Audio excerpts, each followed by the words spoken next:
You mentioned the writer Norman Mailer. Yeah. What more do you want to tell us about him? Well, I just wanted to complete that part of the story. Uh, Mailer, who has a reputation of being quite feisty, he sort of talks this way. He keeps jabbing at you, Uh, but he's a very nice guy and supremely gifted writer. Uh, but he didn't take that news lightly. He really went up the wall and said, "How could these idiots, not appreciate what we have written?" And he went on and on about how un, you know, they underestimated the quality of our work, and they didn't know any better. And he said, finally, after this raging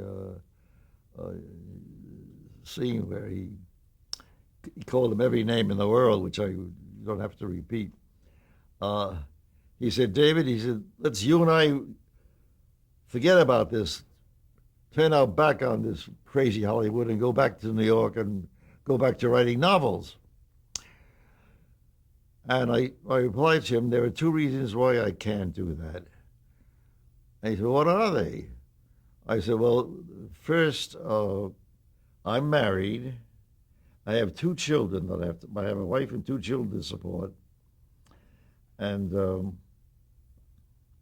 I just can't, leave Hollywood and wait until I get another novel published." He said, "Well, you won't have any trouble getting a novel published.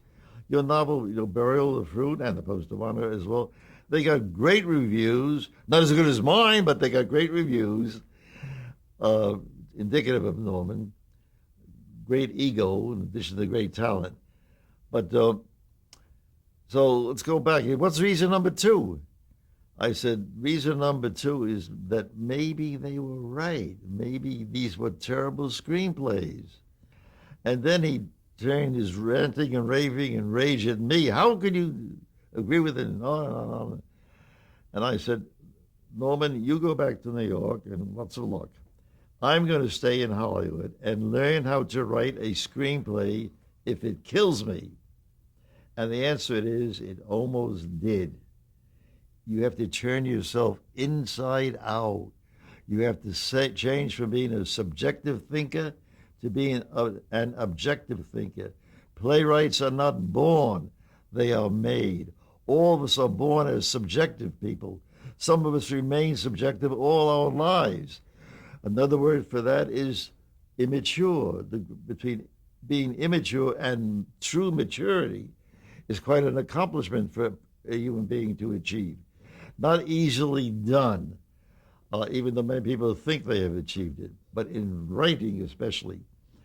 So I went on to write a number of films, such as The Lusty Men, which was a very successful film about the rodeo, starring Robert Mitchum, and a number of others, including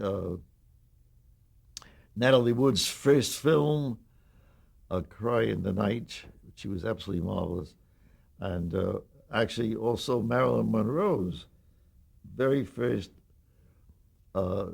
exhibited film, Clash by Night. But by 1953, I more or less had it. I would sit in a theater and look, at my own films, my own screenplays that I got credit for, and I would say to myself, "There's something wrong here. I am not writing a real screenplay. I am writing with power and force, yes, because I'm an accomplished writer, but I still haven't mastered screenplay." So maybe Norman Mailer was right. Maybe the thing to do is go back to New York, forget about Hollywood, and learn to write, and go back to writing novels, which is what we did. We went back to New York in 1953. But New York in the summer, as I just experienced this summer, can be a horrible place to live. And with a wife and two children and no money, you can imagine where we had to live. So I had to look for some employment, and the only thing I knew was writing. and I got work in live television, particularly on a show called Suspense. And we did a number of shows.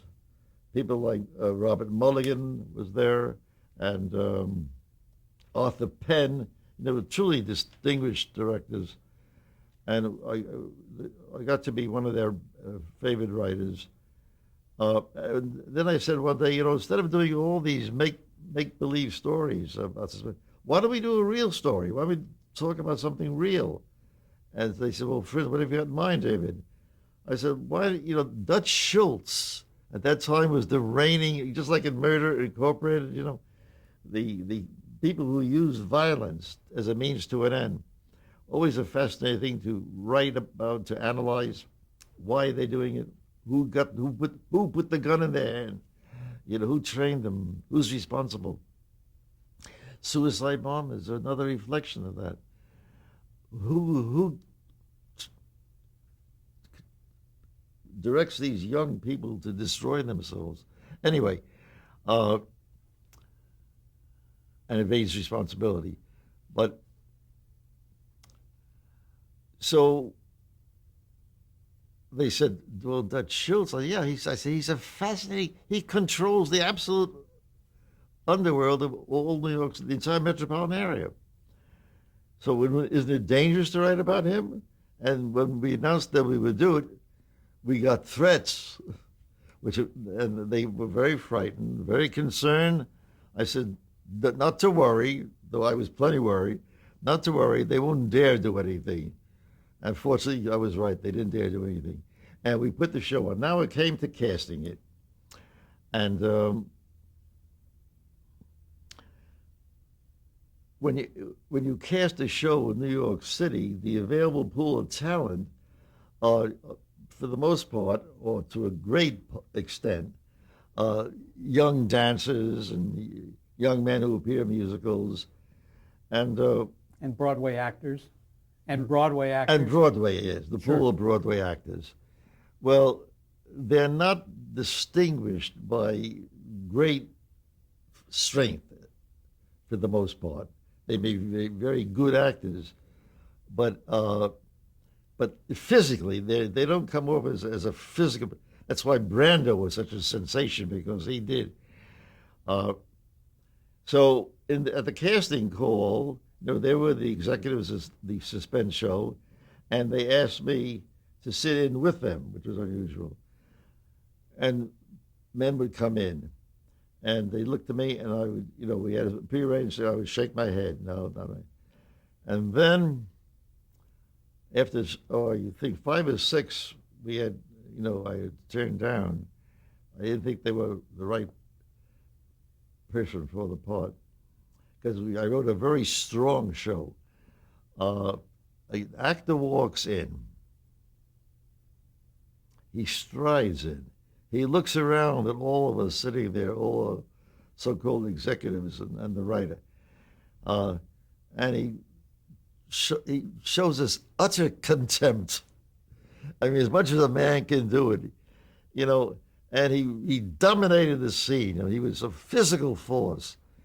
And they looked at me, and I said, yes. His name was Rod Steiger. I knew you were going to say that. Oh, that's good. Rod Steiger. It was his first part. And he won the Best Acting Award that year.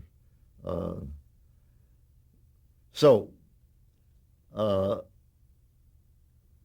that a half-hour show, Suspense? Yes, I think it was a half-hour. And it was on CBS. Yes. Mm-hmm. But after that, the heat and the humidity of California, and Rose, my wife, had already tasted what paradise could be like, because Los Angeles then, before smog, before traffic, was an absolutely ideal, marvelous place to live in, and especially to raise children in. So she said, look, I'm tired of this, let's go back to California. So we packed everything into a car, and we drove back to California. Now, there were other TV shows that you were also writing for during that period, like Mr. District Attorney was one of them. Oh yeah, I did a number of pilots. Waterfront, this Mr. District Attorney, Panic. You worked on Public Defender. Public Defender, did the pilot for that. I did a number of very successful pilots. But the most important connection I had was with a man named Frank Wisbar. And Wisbar was the director and producer of something called the Fireside Theater. It was the only dramatic show on television in the early days of television. And Wisbar, who came from UFA Films in Berlin, he was really a crackerjack filmmaker. But he was a refugee, came to this country, and the program was sponsored by Procter & Gamble, which I've had a very long and excellent relationship over the years. And he was a tough man to please, tough master to please. And he would say to me, David, you are such a good writer, but you are not a screenplay writer. And that was one of the reasons why we made the decision to go back to New York. You know, if Frank said I'm not a whiz-bang, if I'm not cutting it, and in my heart I knew I wasn't cutting it either, then what's the point of being in Hollywood? But then we did come back. Came back, and we had the upper floor of a duplex apartment, and we had kept it. And on the drive back to California, the last day we drove from Albuquerque to Los Angeles, about 800 miles. We got here about 9 o'clock, like to LA, and as we get out of the car and start walking up the stairs, we hear the phone ringing. So we open the door, and it's Wisbar. And he's angry, and he says, "Where have you been? I've been trying to reach you." And I said, "Well, we were in New York, we drove back." He said, "I don't want to hear any explanations. I want you in the studio." And I'm trying to do a little bit of his accent, doing it badly, but in 20 minutes, and I'm counting. I said, "Frank, I've just driven 800 miles. I'm exhausted." He said, 20 minutes. So I look at Rose. I said, "I guess I have to go." So I go into the studio, which was at the old General Cinema lot. And he's there waiting for me, and he hurls this script at me and says, "I want you to rewrite this." I say, "Rewrite?" I said, "I've never rewritten anything." He says, "Well, at least you'll use better language. You're a good writer. You're not a screenplay writer, but you're a good writer. Rewrite it. I want it here at 8 o'clock in the morning." So what to do? I go home with the script, and the first thing I do is take a shower and eat a little dinner, and then I sit down and read the screenplay. Now it's someone else's work. I'm not being subjective as I am when I write my own work. I am trying, without realizing, to be objective. And that's a giant leap. I mean, it's hard to describe precisely what a giant leap that is. And I see where it goes wrong, that if I were writing it, I wouldn't have done that. I would have changed. So I start writing, and I finish it, and I sleep about 3 hours, and I'm at the studio at 7 o'clock, 7 in the morning, that they start shooting at 8 o'clock. He's already there, he's waiting for me, and he sit down, give him the script, and he reads it, and there's no change of expression or anything on his face. And the reason I'm taking so much time, because this was a pivotal moment in my career. And he finishes, he looks at me, and he says, "Wunderbar, at last you are a screenwriter." He went right out and shot it. And that's when I learned the thing, or perhaps it was just a sudden burst of knowledge. Instantaneous. Perhaps it's difficult to explain precisely how these things happen. Nevertheless, it happened. And I became more objective. I began to think, as Aristotle had said, three walls and an audience. Write for that audience. Please that audience. Captivate that audience. Involve them. That's why the TV Guide poll going now, Bonanza's been voted the most beloved, most popular, favorite show of all time. Number one, after all these years. So I became Wizbar's favorite writer, and I wrote, I don't know, 24 at least of this way. And each time he would look at me, all right, he said, very good, very good, very good, you know. So next thing I did is one of the next things I did, because they weren't paying much to write a half-hour screenplay then. I mean, hardly anything. It was almost insulting. But it was a very small part of the entertainment business. The studios would have nothing of it, you know, because the exhibitor says, we don't want you to develop television. So I was, you know, right there at the very, very beginning, at the very birth of film television, as opposed to the live television in New York. And I wrote this script after like 6 or 7 other writers had attempted it. And somebody said, get David Dortort. He has learned how to write very good television. So I came in, I read it, almost identical to the experience on the Wizbar show with the Fireside Theater script. I could see where it went wrong. I was thinking, I'm like, no, that's not the way to do it. If A, B, C, you can't go to L suddenly and then go back to G or something. It has logic. It must be your master. There must be some reason why every word, every line of dialogue is written. It can't be just a flight of fancy, or as writers sometimes who write beautiful things about their thoughts or describing a landscape or whatever, painting pictures. No, all you have is dialogue, and every word is essential. Every word is absolutely critical. So you went on to write an adaptation of a William Faulkner story, didn't you? Yes, I was the first one to persuade William Faulkner and his agents to allow any of his work to be on television.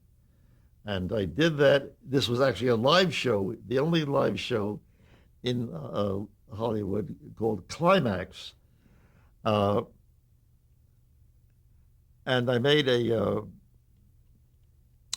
personal call to Faulkner's agent in New York and told him that I'm also a novelist, not of Mr. Faulkner's quality, but I've had some novels, and I'm a big fan of Faulkner. Anyway, he agreed. And I adapted the short story, it was called An Error in Chemistry, from a collection called Night,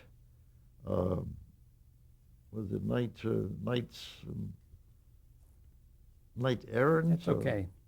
That's not quite right. But was it a half-hour show then for No, Climax? it was at least an hour show. Uh-huh. At least an hour show. And I was nominated for Best Writing by the Writers Guild.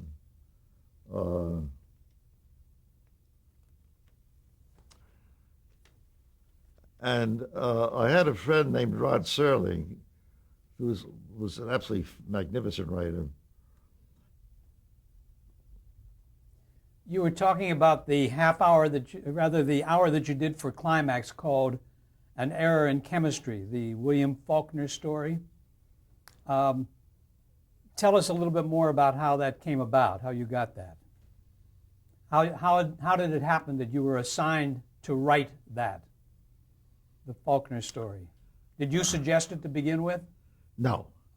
The producers of the show, a man named Mort Fine, and a wonderful man who I became very closely associated with over the years, named E. Jack Newman. It's spelled Newman, N-E-U-M-A-N.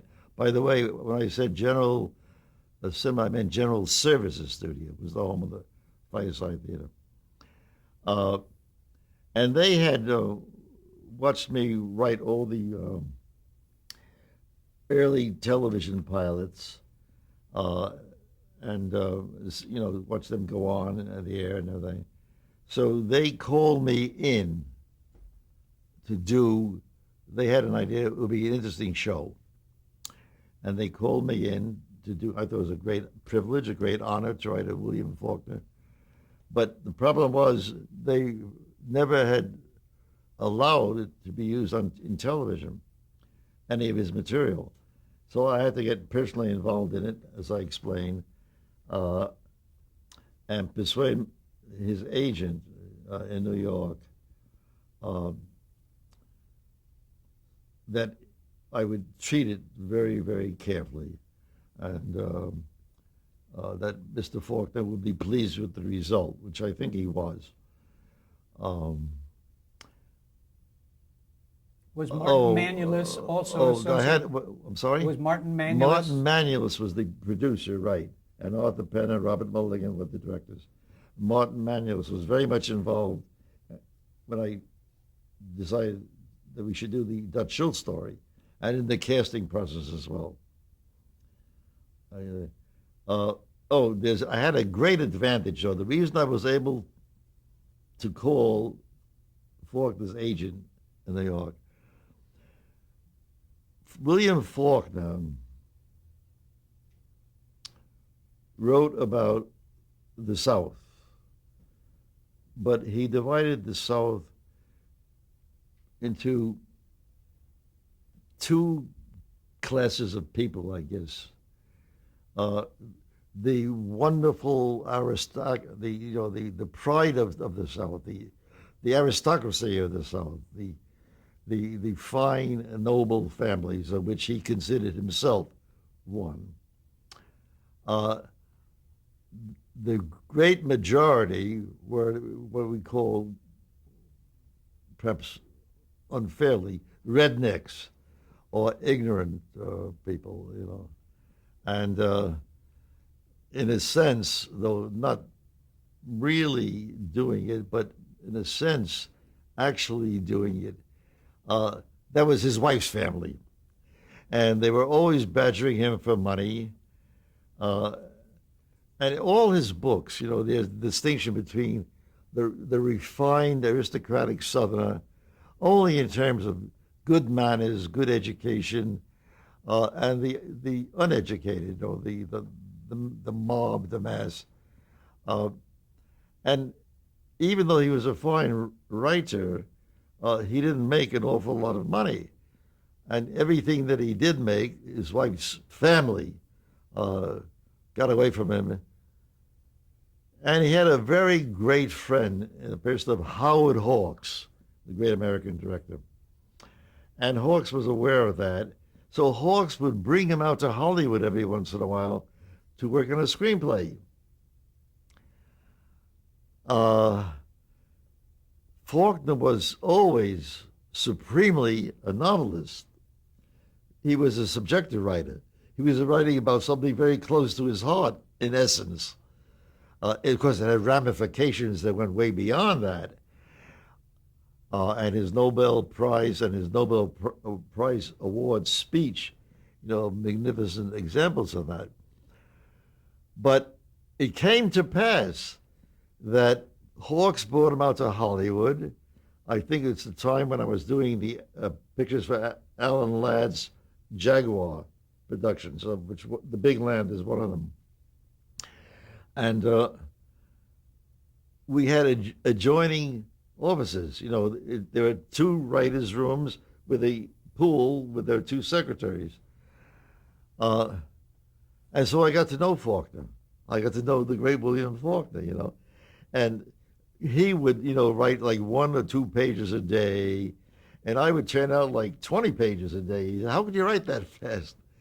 And I said, "Well, you kind of understand what you're doing, and it just flows."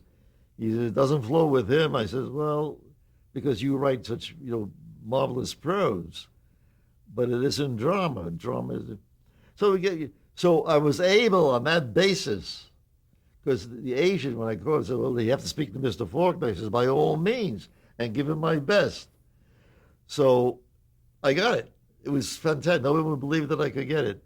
I mean, the people on the Climax show said, "You got Faulkner to agree?" I said, "Yes, I did." And of course, I was nominated for Best Writing. The very next year, uh, 20th Century Fox announced that they were doing something called the 20th Century Fox Television Hour. It's very interesting because the Scores brothers had obtained financial control of 20th Century Fox. However, a man named Darrell F. Zanuck ran the studio, and he ran it with an iron hand. Zanuck was one of the great filmmakers of all time. But like most men, he had a weakness, and her name is Woman. And there was a young Italian actress, all the rage then, and he brought her over to do some 20th Century Fox films, and he fell, even though he was married and had grown children, he fell wildly, madly in love with her.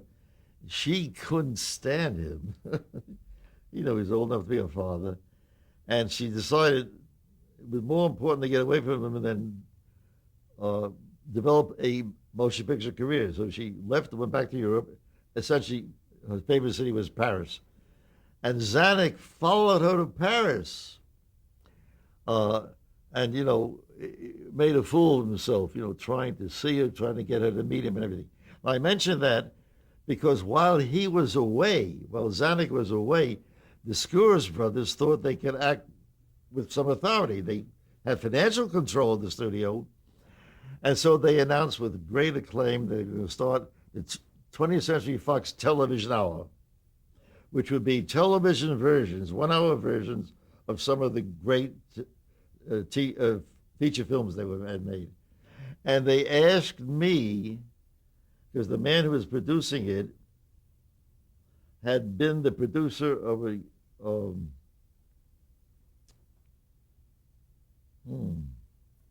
That's okay. It was the Oxbow incident, wasn't it? yeah, that they no, wanted you to work on? No? well, I wrote a wonderful story. I talk about history about George Washington, American Cavalcade. Okay. And it was one of my first produced TV shows. And this is the very beginning of television, and he was in charge of the 20th Century Fox, and so he asked me to write the pilot, which he gave me a list of films, and to choose the one that I thought would be best in terms of my degree of interest in it. Which one did you select? The Oxbow incident. Okay, we're going to stop there just for a moment. All right.